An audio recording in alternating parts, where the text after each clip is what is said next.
I would transfer to the University of Alabama in Huntsville, work in the daytime at a full-time job, and go to school at night. So I worked that out, and that's what happened. But here's where things changed, and things in everybody's life has a habit of doing that, of changing.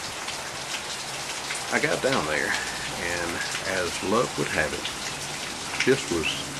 I'd gone to the university for about 3 years prior to this decision.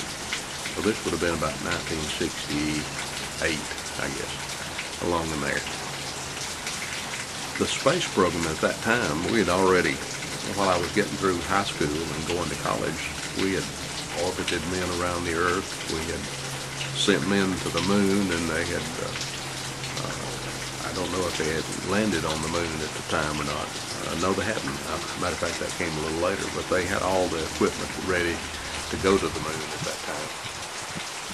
And as luck would have it, most of the engineering for the space program for that trip to the moon had already been accomplished, and they were doing finishing up tasks that had to do with getting the equipment to, they call it Cape Canaveral at that time, and Cape Kennedy called now, and things that had to do with working out the logistics to get the men to the moon and back.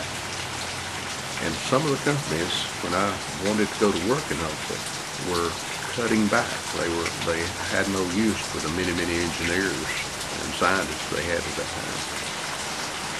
But they did need a certain type of person, and so happened I had an engineering, drafting, drawing in college, and I went to a company in Huntsville called Brown Engineering. It's still there, and they had need for a draftsman to do some of these finishing up tasks.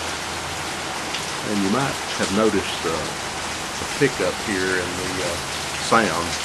It's the rain has gotten here, and I'm under a metal roof, so you'll hear the rain splashing, hitting on the metal roof and running off the roof. It's just a real comfortable place to be in right now. I'm getting a little mist coming in here on my top of my bald head. I can feel coming through the screen. But anyway, I'm here on the back porch, and it's raining outside. No thunder and lightning yet. But anyway, back to the story. I got a job as a draftsman. Starting green draftsman for Brown Engineering in Huntsville, Alabama. This was in about 1968. And it just so happened that the place they needed a draftsman was on Redstone, Arkansas, where NASA was located. And I had the good luck and honor to be positioned, placed in an office in the test lab, they called it, at Redstone, Arkansas. And this test lab was an area of NASA that tested all these stages that were used to send men to the moon.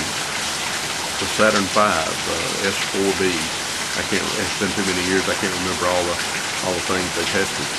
But I was in the group that worked supporting those tests of these huge rocket stages there on Redstone, Arkansas in those times, and they were still being tested for future moonshots. And I was like a pig in sunshine. I had found my thing, just to be a small part of it. And I got to go to meetings and see Dr. von Braun and some of his team, the German scientists, would come through our building, and I got to know some of those, at least know them by their appearance, their face when I saw them. And I felt like I was part of the moonshot program, the Saturn V program, and they made us feel that way. And I did play a small part. And you can imagine a beginning draftsman what small part you'd play in that program. But it was really rewarding, and it opened my eyes to what is out there, what the possibilities might be in the future. It's kind of an American dream if you can take an Alabama farm boy, not too long off the farm, and him have the opportunity to work in the cutting edge, high-tech space program. That's a pretty good American dream to have come true. Now, years before, I had no idea that I would ever work in the space program, but there I was, and I enjoyed it very much. and learned a lot.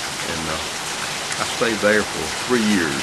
I stayed there, while the space program was finishing up. I was working there when man went to the moon and walked on the moon and came back, luckily, happily came back from the moon. And I have certificates and little medallions and things like that I still treasure from those experiences. But anyway, that would, to a lot of people, almost be the fulfillment of an American dream to have done that, is to move from where I was to that point. But things didn't last. When the space program ended, and it ended after those trips to the moon, it didn't take it long to end. The money for NASA in Huntsville, Alabama dried up.